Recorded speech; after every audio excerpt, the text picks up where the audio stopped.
What's good, y'all? I'm Monet, and I always got something to say. I have a very, very special guest today.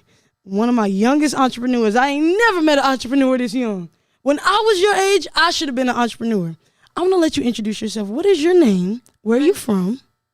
Go ahead. My name's Jacoby, and I'm from North Carolina, Clayton, but I was born in Salisbury, North Carolina. Salisbury, North Carolina. That's kind of the country, isn't it?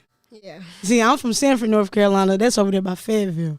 We're a small town too, but we're growing up, so I can relate to you coming from a small country town. You see, when your mom driving past or your dad driving past, do you ever see cows or anything like that just on the side? I don't remember anything. Oh, okay, I got you. Okay, so you said that you were born in Salisbury, North Carolina. Right now you're in Clayton. Yes. What grade are you in? I'm in 4th grade. 4th grade. What's your favorite subject right now? Math. Why? It's because it's like a lot of stuff that's like really fun to do. We use like blocks to like fraction tiles, like all that stuff. Okay, blocks and fraction tiles. I don't remember us using fraction tiles, but I do remember the blocks. I didn't really like, my least favorite part about math was the graphs. Like, I just can't do the graphing and all that. It's just annoying. Are y'all in graphing yet? Yeah. Do you like it? Yeah. All right, cool. So we got school out the way a little bit, right? Entrepreneurship. Do you know what the word means? It means that like you have a business, you have money, you can buy stuff to upgrade your business. Mm-hmm. Like Okay. that. All right. So my favorite part of what you just said is buying stuff to upgrade your business. That means investing in yourself. That's the adult way of saying it right now, investing in yourself. And I think that's big for you to know right now at your age. Like, okay, any money that I make, I have to put back into my business. Why do you feel like it is important? Because it is, but why is it important to you to put your money that you make back into your business? Because if we make money and then we take it for ourselves and we don't buy stuff for our business, because if we try to buy more stuff, we won't have that for the business, because then you can't buy more products to sell. Exactly. So learning how to balance or budget your money is important when it comes to being an entrepreneur. Whether you're 12 or 50, right? That's cool. That's what's up. My definition of entrepreneurship is not only being your own boss, but foster. The word foster means create, establish. So a boss that establishes a business in order for profit. They don't work for anybody else. They don't have a 9-to-5. They have established a business for themselves.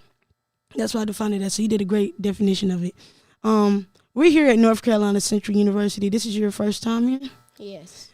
Remember we were at the top light, right before we took a left? Yes. That building that we passed is called the School of Business. That's our new School of Business. So for entrepreneurs, my Eagle entrepreneurs, that's where they go to school at.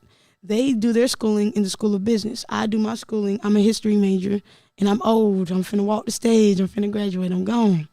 I do all my business here in Edmonds History Department. So being that I'm naming different buildings for different things, right? Have you ever thought about what you want to do or what you want to learn whenever you become an adult and graduate high school?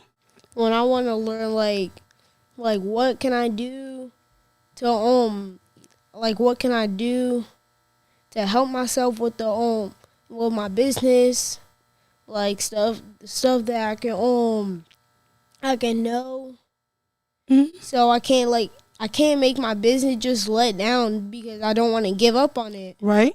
Because I started when I was really young, so I don't want to give up on my dream. What age did you start? You said you was really young. Yeah, I started at like 5. You started at 5? Yeah. Okay. Like I asked for it at 5. I think I got it for my 6th birthday. That's nice. So your family like helps support your business and helps, with the funding, and kind of like helps give you navigation. Yes. That's good. So you said that when you grow up, you want to continue your business. So it's sounding like to me, because different majors have different names and different types, it sounds like you want to be a business major. It sounds like you want to continue your entrepreneurship and continue learning about entrepreneurship as you go. Yes. That's pretty good. So always keep in your head. At this age, I said I want to do I want to continue my business and do entrepreneurship. So when it's time, when the schools are teaching you about college, you say, oh, I know a major, business. Oh, I know a school, North Carolina Central University. And we have one of the best business programs there is in the world. I'm being a little biased. Like, yeah. So you said you started at 5. Why lemonade? What at the age of 5 did you love about lemonade so much that you said, hey, I need to make this for everybody? Well, I didn't really like lemonade, but just didn't know what I was really doing because I was watching TV with my dad. Mm-hmm. And then I saw a kid selling lemonade.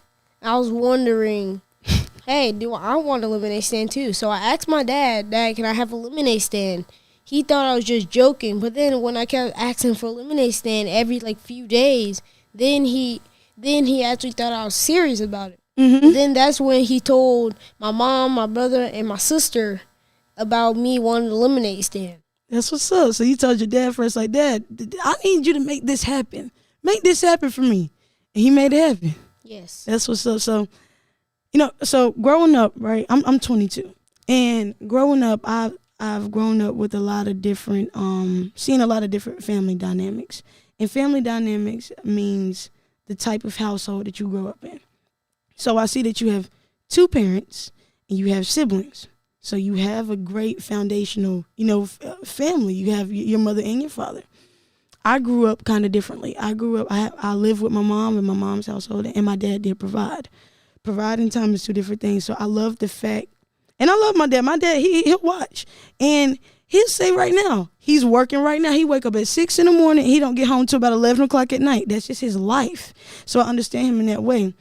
But I take gratitude to the fact that your dad spends a lot of time with you.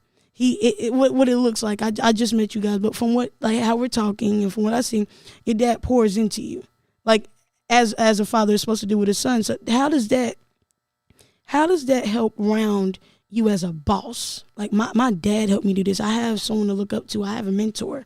How does that round you as a boss? Well, I don't really understand. Like, can you say it a different way? Yeah. So what your dad teaches you, right? What he tells you about the business part of J.BO's, what he tells you about how to communicate with somebody, or how to take payment, or to watch out, maybe somebody don't want to pay or something like that. Just watching out for the business and how he's teaching you how to navigate what you're doing. How does that help you as a boss? Like, how does that help you run your business? Well, he helps me a lot of stuff because he tells me when someone's talking to me, don't look away because that's bad manners. They'll be like, hey, this kid don't have good manners. So then they'll be like, all right, I'm good, and then just walk away. So I can't do that. So when they're talking to me, I got to look them in the eyes and make sure that I'm listening to what they say. Mm-hmm. Because if I'm looking away at someone else while they're talking to me, they think I'm disrespectful. Yep. And they don't think my business is actually good. Exactly. Look, that me up. That's what's up. I'm not gonna lie to you. Growing up, my mama taught me the exact same thing, but it was like when she was lecturing me, I look away. She's like, "No, eye contact is the first sign of respect when it comes to communication and conversation." So that's a great thing he taught you because you need that for life. Say you have to. I know this is gonna sound a little crazy. Working. Say you have a job interview and you looking at the floor, you looking over there. They're not going to get a job because you ain't got eye contact. So the fact that you know that right now is great because the rest of the world, they need to know that. And the rest of the world are going to take gratitude towards that. They're going to be like, okay, he's respectful. But not only is he respectful, but he's disciplined. A part of that is being disciplined. You know what I mean? So I think that's really great. So your dad helps round your respectability and your discipline when it comes to, I think it's just in general, like not only being a boss, but just in general. Like as a young black man in America, you have to be respectful. You have to be disciplined. So what are some ways that you're respectful and you're disciplined on your own? Like what are some things that you just do that your parents don't have to tell you to do? Well, when somebody else is talking, then I don't cut them off. Like I'm still in a little bit of that. Like sometimes I still do it, but overall I've been getting better with it. I see. Like I'm talking and you're waiting until I finish to give me rebuttal. That's a good example right there. That's a good example. So how do you use your communication with your customers? Well, I talk to them. I'm like, hey, hey, I first of all, if they're back in the line and we have like a few menus and they're like the second in line, that I give them a menu. Okay. And then when they come up here, they tell me what they want. And then sometimes I used to give my whole story, but I feel like that sometimes people don't want to wait there and here. They just want to get a lemonade. So I'll be like, hey, can I take your order? They say this, and then they say that. Then whatever they order, then I tell my parents, or my sister, my brother, what they order, and then they give me the lemonade bottle. Then I tell them their total, because I never tell them the total, and also I tell them the price of it. If I don't tell them the price of it, they'll be like, I'm not sure how much I just spent on this. Mm-hmm. Because at the end, I don't say this is the bottle $6. I tell them what extra tax that it added. So Okay. I tell them like your total is $643. Okay. They be like, okay, then they pay. That's good. That's good. So you go ahead and explain. Okay, you don't blindside them. This is $6. Here's the tax, $643. You're saying you don't want to hold too much conversation because you don't want them to get bored. You just want them to go ahead and pay for the lemonade. Yes. Okay. So, but you're like, when you're giving your story, like when you're on podcasts and stuff like that, this is the time to give your story, because now your customers will watch the podcast and like, okay, here's who I'm buying from. This is who I'm buying from. Yes, I purchased it, but some people like to build rapport with businesses, and that means build a relationship, get to know you. And so giving your story will help your customers build rapport with you, because as you grow older, you will grow. You are going to grow. And so it's going to be very interesting to see like the root and the start of your business. And that's what drew me to you, because I'm like, how old is this kid? Like, how did he start? What is going on? Like, what is going on? That was my first thing. What is going on? Like, what is going on? And so it's interesting, like you just already, as a young entrepreneur, that's what draws people to you. Your story is what's going to build rapport. So what is your story? Tell me your story. Well, when I was 4 or 5, whatever I said, I asked my dad for the lemonade, and he thought I was joking, like I said earlier. Yeah. You did. But then I kept coming back, and he was like, this kid's serious.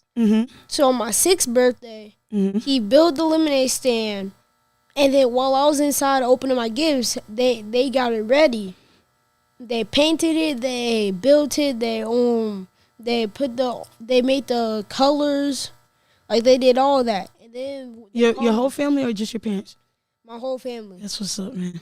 And then when I came out, they told me to close my eyes because they didn't want to see the surprise. Right. And then when my dad told me to open, I opened my eyes. Then I saw the lemonade stand, and I was happy because that's what I wanted. And then for my 7th birthday, that's when he made it what's it called? That's when he made it an LLC. So what? So we're like, you're certified overly. You have an LLC on your business. How old are you again? 9. And you have an LLC on your business. So you understand the importance. Maybe you don't necessarily understand, but your family understands the importance of documentation when it comes to establishing a business. Because we have ideas, great. Let's talk about the establishment, the legality things that go into it. And legality means just the legal process, what goes into it. And so the fact that that's why I asked like how your dad helps around you as a boss, because now I see not only do they help foster the business and the creativity, but they got the backside of it that a lot of people, sometimes people miss. Sometimes people create businesses and don't have an LLC. And when issues start happening, I don't have a reference point because I don't have an LLC. So that documentation is very important. I don't know if you know that or not, but it is very important. Always have your documentation. Sometimes, like when it comes to taxes, definitely when it comes to you don't even know nothing about no taxes, Lord. When you get older, you're going to know something about some taxes. And you need to have your documentation to back up what your income your business made and all the things like that. You'll learn that later on in life. But it's good to go ahead and put it in your ear. Taxes is a big word. Finish your story. So they built up the stand. They painted it up. He got the LLC. Now what? And then we went out to, when I was Me and my brother were playing flag football. We went out to sell. Right then we had regular lemonade and we had like apple. I forgot what it's called, but it's like this it's kind of like hot chocolate, but it's not hot chocolate. Apple cider. Okay. And then we were selling it out there. And then Apple cider lemonade. it wasn't apple cider lemonade. Oh, it was apple cider. Yeah, it was lemonade and apple cider. Okay. Cause I want to taste it now. Apple cider lemonade. You don't want to try that? Okay. But you finished. You good? Yeah, and then when I turned 8, that's when we started going to big events. We went to the small event where it's like a lot of kids selling their stuff, and I was close to the door. So when people walk in, they see my stand. Yes. On by the door. Mm-hmm. So after we went to that, then that's where we get to the big events, the Third Down Crew. We went to the well, I didn't go to the. I keep forgetting what it's called. But I don't go to some of them. I don't go to at least one of them, just because I either have a basketball game that weekend, or else I just have to do something. Yeah. So outside of entrepreneurship, you have a life. Is what you're saying. I got a life outside of this. I got basketball. I got school. You probably want to play 2K or something like that. Like you don't play 2K? I do sometimes with my dad. Okay. And my brother. Okay. But I'm just saying, like, you have a life outside of being an entrepreneur. I think that's important to point out as well. Like, excuse me. For a lot of entrepreneurs or, like, big businesses, like, say, the CEO of Nike, right? An image comes with being a boss. There's an image that comes with that. There's a perception that comes with that. Do you know what perception means? No. Perception means how people look at you. Perception comes from the word perceive. How people look at you. What people think about you, like your first impression. Your first impression will leave off how people perceive you. Now, sometimes people go off all crazy in the head, whatever. But what I'm saying is being a boss comes with the image, right? And sometimes with the image, people don't like to humanize the image. They just want to think of you as the boss. They want to think of you as the lemonade guy. But, what about me as an athlete? What about me as a son? What about me as a brother? Like, you know what I'm saying? Humanizing what you have going on, humanizing being a boss. You know, I think that's very important too. So what position do you play in basketball? Well, I don't really. I play pretty much everything, but only if there's all guards, I play the 4 or 5. If there's mostly bigs, if there's like 2 bigs and 3 guards, I play the top, and I play the wing, and I sometimes play the corner. Okay, that's what's up. I forget because I started playing basketball Upward Bound around the same age, like maybe 4 or 5 around when you started, and then I played all the way till I graduated high school. But I remember starting out like in Upward. It's not really a set position because everybody's kind of around the same height. You know what I'm saying? So yeah, they're gonna put you everywhere. So what is your favorite position to play? Maybe that's a better question. Mostly point guard. Because then if we're at the wing, we get more points. So like this is the point of the positions that I play. The top, you get mostly assists. The wing, you get mostly points because you can just drive to the rim. Yeah. The corner, you get mostly points because you drive and then you kick it out to the corner and then they shoot the 3. Yeah. The bigs, they get assist and points. Yes. Because when you're playing a big and they pass it to the middle, you can either shoot if there's room, but if there isn't room, you got 2 people on you, there's 1 person open, and that person is at the block. You can pass it to them. So the 4 and the 5 is the points and assists. You have high basketball IQ. First and foremost, that's a good thing.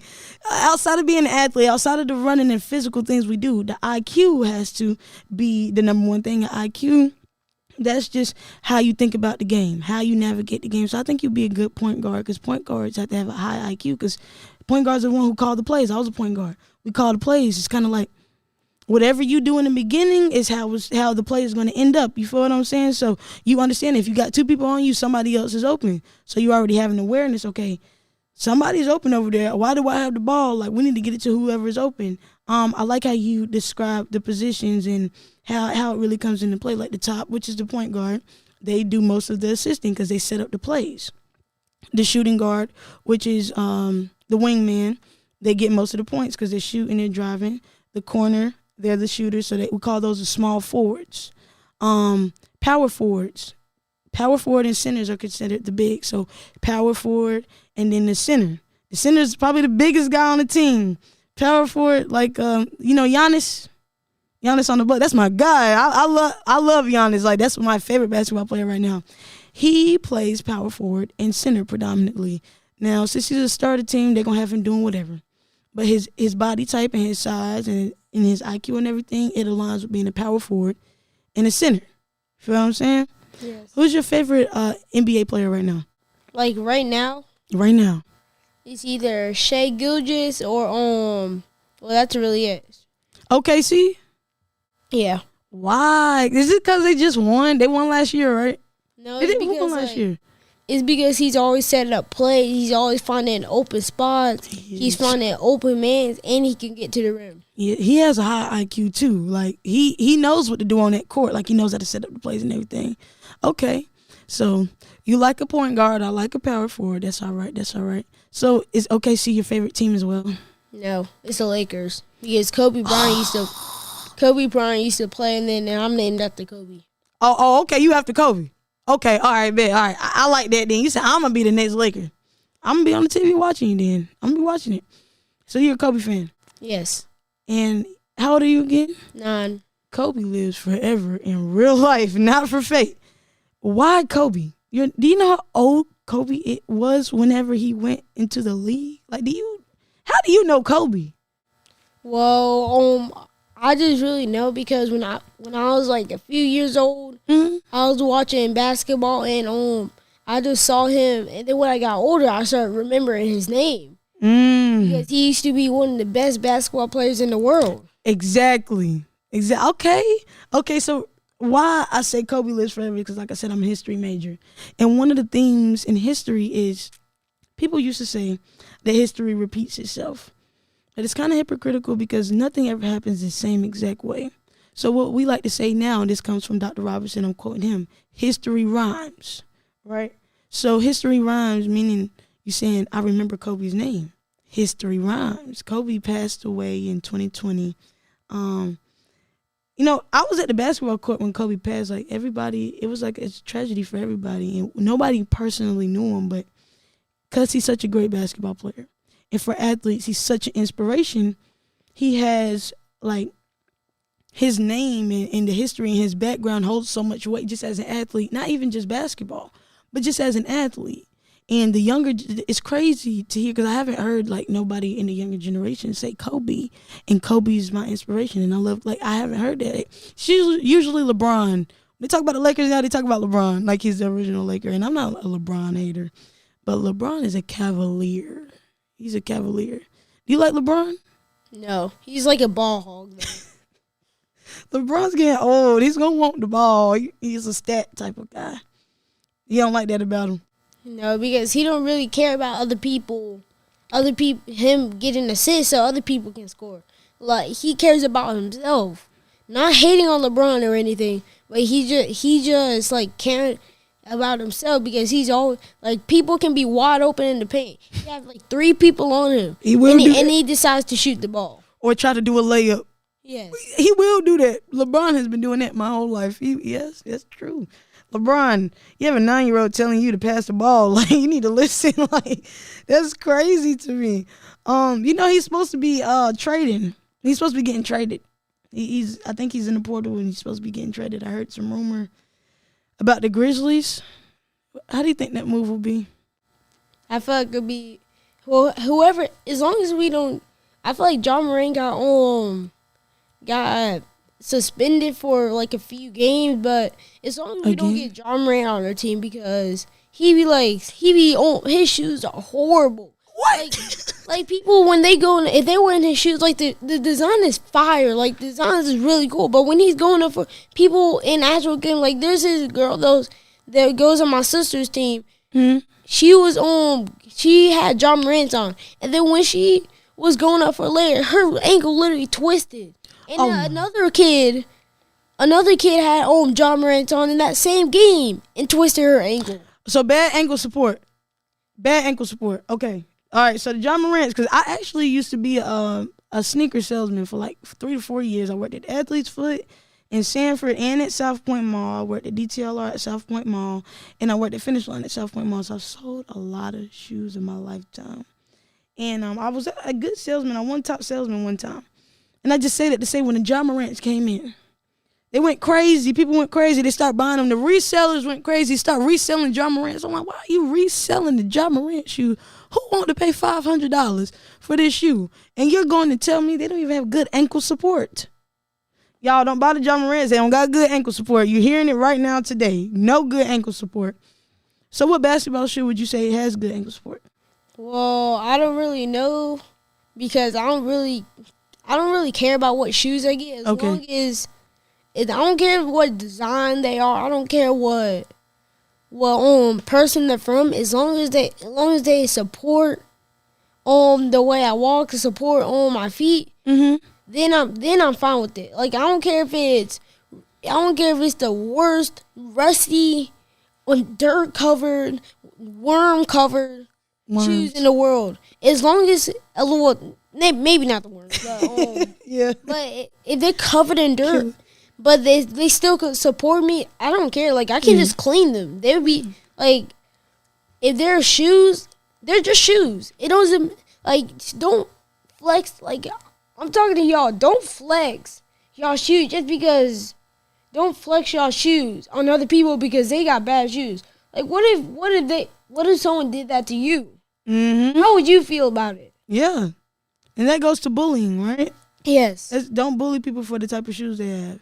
I understand that. You want to know what's crazy? It's crazy that you say that because when I was coming up, right, especially when you hit middle school, shoe game was the thing. If you ain't got no shoe game, you out. You not popular. You an outcast. All that good stuff. And so coming up in middle school, I didn't have every Jordan that came out. I went to middle school. I swear, we was in South Carolina on vacation, and we got our school shoes from the Nike outlet. And there's nothing wrong with that. We got our school shoes from the Nike outlet, but I went to school with Nike running shoes. Oh no, you can't do that. Not at Harnett County. You can't. No, you had to have the Jordans. The Kyries was out. You had to be popping. But that's a part of bullying, right? Because if you're not popping, then you start to feel less than. You start to feel like, dang, I don't have what they have. And then it starts to make you wonder about your self-worth. To me, like when I went through in middle school. And I remember, all right, that was the 6th grade. I went in with running shoes. 7th grade, the Velvet 11s came out. I had them on my feet. Only one with them on my feet. And I thought I was that. Now that I'm 22, like, all right, at 15, I had 34 pair of shoes. At 22, I have 5 pair of shoes. I don't care about shoes either. I don't care about the popularity. I don't care about how it makes you look or whatever people think. I don't care about what society thinks because society don't pay my rent. You feel what I'm saying? So what is your personal experience? Like, why did you bring it up? Why did you say don't bully people for the type of shoes they have on? Like, why did you say that? It's because, like, I be hearing these kids when I'm walking home from school. I literally see 3 people bullying a kid because they had all types of dirt on their shoes. Like, and they had these cool type of designs on their shoes. Like, just don't bully people. You don't know what they're going through. You don't know what happened to them. You don't know anything about them. Right. You need to have some type of empathy. Yeah. Some type of empathy, and that's coming from you. Like, some type of empathy. Like, you only have some type, like, go in other people's shoes, like, not actually go in people's shoes, but, like, go in other people's shoes, see their thoughts, like, see how, like, reflect on what you're doing to hurt them. Mm-hmm. And then you make sure you just don't bully people. That's just wrong. This world is filled of haters. It's filled of bullies. Just if I had one wish, it would be world peace. Me too, man. You know what's going on right now in the news outside of bullying? Do you know we're in war in the United States? Yeah, we're in war in the United States right now, and that's a big bullying thing to me. I feel like we're bullying people, in my opinion, but that's a conversation for another time. Do you think that bullying stops when you graduate school? No, because I've gotten bullied myself. I even told my parents about it. I'm not gonna say his name, but there's this kid that kept bullying me because I was better than him at basketball. Mm-hmm. And then every time I called travels, he's like, "No, there ain't no travel." But when I dribble, I spin, and then I pump fake, and then I step through, and I didn't even pick on my right leg. Then he calls that a travel. Like, he don't know the physics of basketball. He don't know the physics of basketball. So he's bullying you about the way you play. Yes. Because you have a higher skill level than him. Yes. The word that I give that, because I like to say, when you're going through something, you have to give it language. And the word I would give to that may be, jealousy is a very, very shallow word. Everybody uses it, just throws it around. Envy is a word as well. And envy means that you admire somebody. You admire somebody and you want the things that they have, but not in a way that is loving, not in a way that is Christ-like. Envy is a way that is hasteful. And hasteful means sinning against someone else, making them feel away. Bullying is a hasteful thing. It's using your tongue to make someone else feel less than. You feel me? So, actually, it's crazy that you bring up bullying because, unfortunately, on my beautiful campus, that's what's going on right now. We have a trend of bullying going on right now, and we're in our 20s, and we're supposed to be mature and all the things. Sometimes bullying does not mature as the person matures. I think as people get older, sometimes people grow in their immaturity. You're very mature at your age. You're very mature at your age. It kind of surprises me a little bit, but it shouldn't. What do you say to people who may be 20 that want to bully other people? Like, these are older people at this point. You're talking about having empathy, right? Just as the age that y'all are. What about 20-year-olds? Like grown-ups are gonna be grown-ups. They're gonna have arguments. Sometimes, yes, adults do argue. We're not perfect. My parents argued growing up. See, I'm older now, so my parents don't they don't have a problem with the things I say because I'm older, I'm adult, and I'm transparent. But they grew up arguing a lot, so I get that. Like, I get that because they argue like children. I love y'all. They know I love them, but I get it. Back to the original question, 20-year-olds that still bully people. What do you have to say to the 20-year-olds that still decide to bully people? Like, how are you that old and you still act like a childish person? There you go. Because I thought you were trying to say we got gray hairs. I was about to say, I ain't got no gray hairs. You're talking about that old. Wait a minute. What does that old mean? Like, how are you pretty much a grown-up? Yeah. And you still act like doing childish stuff. Exactly. I think, yeah, so you're saying mature up, grow up. Right? Like, if you're 20 and you're bullying people, you need to grow up because bullying is a place of immaturity. That means you don't really understand yourself. Do you know something about bullies? Most bullies have insecurities within themselves and the displaced rage. They use their tongue for rage. They don't use their tongue for love. They use their tongue for rage. And so with the displaced rage, right? Some people, like I taught, what's crazy? I got bullied at elementary school, and we're finna graduate North Carolina Central together. She hugged me for the first time like 2 weeks ago, and I was like, what? So that's a bully that matured. You feel me? So do you think all bullies can mature? Well, not all bullies can, but it's not like, don't say that I didn't mean to do this, but you control your own actions. Facts. You control your own actions. Don't say like, "Oh, I didn't mean to do this. Somebody else told me to do it." Like, you decide to listen to them. Yeah. You are smart. You like somebody told you to do it. You listen to them. So you're saying when bullies apologize or when they give their excuses, it's not real. Like, it's not real. Like, it's not justifiable when it comes to what they did. Like, yes, you're giving an excuse, but it's not justifiable is what you're saying. Right, okay. All right. So, we finna close out here in a little bit. And I'm actually glad we talked about the bully talk a little bit because it's going to take for you to tell these big grown 20-year-olds to get their stuff together and mature and stop bullying because it actually is something very serious. Do you know what Twitch is? No. Twitch? You don't know Twitch? Twitch is a streaming platform. Do you know who Casanet is? Yes. Okay, Casanet he didn't found Twitch, but he put Twitch on the map. So that's what that's what Twitch is, what Castanet was doing. And it's like someone unfortunately went on Twitch and just was bullying people, and it went viral. And now everybody's sad. Everybody just in the dumps. I seen one of people of our world court. I spoke to them. They ain't had a smile on their face. It was just looking sad. So I've been praying for realignment on this campus. I've been praying that we all mature and not bully each other. What is some words of encouragement that you have towards people who are being bullied? Like, what are some words of encouragement to close out? Well, I don't really have any words of encouragement, but I do have one thing to make sure that bullies stop bullying you, because if they bully you, this is one thing that you should do. Instead of talking back, if they roast you, don't roast them back, because then they're trying to get your emotions. Yes. And then that's what they want. Instead, just don't talk to them, because then they feel that bully energy will just go away, because they're not getting any emotions that they wanted to.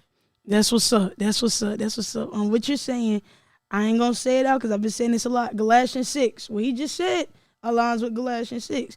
If somebody sins against you, you're supposed to tell them how they sinned against you and realign it, but you cannot hasten your tongue towards the ones who hate you. A person who hastens their tongue against someone that hates them is just as foolish or more foolish as the original bully. My words of encouragement for anybody who's ever been bullied or for the bullies, self-love is a thing. In order to kind of repair yourself from the bullying or kind of recover or heal, self-love has to be your number one option and your number one thing. And the only way to love yourself is to figure out how God loves you first. That's what helped me with self-love. I couldn't figure out how to love myself until I figure out how God loves me in this unconditional way and how God cares for me in this unconditional way. All right? If y'all don't take heed to what we're saying, then that's on them, right? If they ain't listen, that's on them. All right? I'm Monet, and I always got something to say. What's your name and what you got to say? Jacoby. That's my name. And he always got something to say, too. Jacoby always got something to say. So you with Monet and Jacoby today. Peace.